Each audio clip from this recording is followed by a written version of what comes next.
I'm gonna be honest. When I first got the Logitech G305, and when I used it for like the first few days, I was like ready. I had like a whole script ready to give it a really nice review. But like, no, there's something wrong with it that I didn't really notice until I started using it more. It's has like bouncy clicks. Like here's a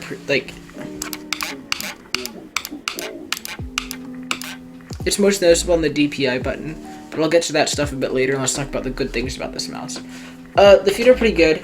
The sensor's pretty good. It is a Logitech Hero Lightspeed Center. If you don't know, Hero stands for High Efficiency Rated Optical Sensor.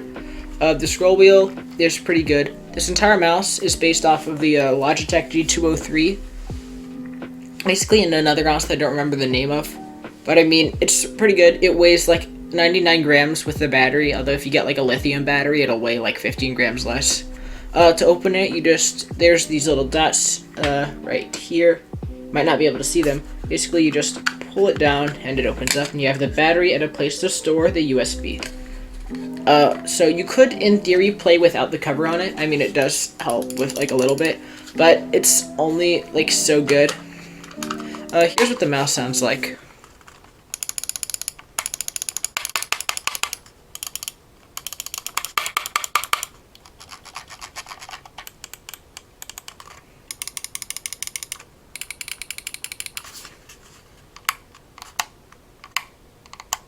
What you heard at the end there is just the on and off button.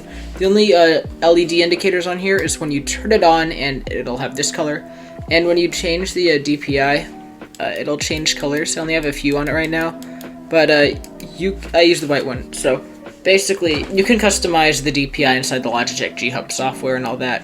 There are two modes. There is endurance mode and performance mode. When you first plug it in, it's going to be on performance mode, which just means it uses some more battery, and you get the 1000 hertz pulling rate, because that's the highest it can go. Endurance mode has like a really low one, like 150 or something like that, pulling rate, so you save battery. I think it has around 250 hours, and that's on performance mode, so it's pretty good. You can go even higher. It's like 400 hours or something. Don't quote me on that, though, for endurance mode. There's no RGB on this mouse other than that LED I talked about here. It's just like a nice white kind of glossy print on here. The mouse has like a kind of grainy. I mean,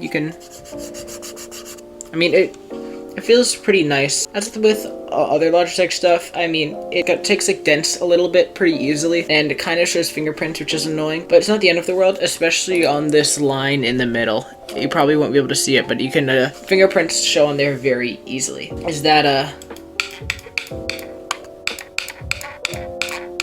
You can hear it's like bouncy, and it's the same for the clicks.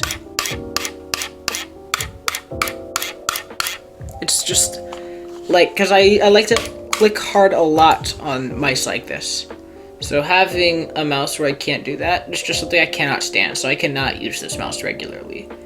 But that aside, it might just be my copy or something, but if that wasn't it, I would use this as like my main laptop mouse. I mean, it's a good mouse, has a great sensor, it goes up to like 25,000 DPI or something. It's great, but it's just, the noise is just something I cannot handle. So unfortunately that means that I cannot use this mouse often at all. But going back to the problem earlier. But yeah, the G305, other than that, if you get it and it's not like this, I mean, yeah, I'd recommend it. It's a good mouse. You can get it for around $40 on Amazon right now. I got this for $50 at a Target, because why not?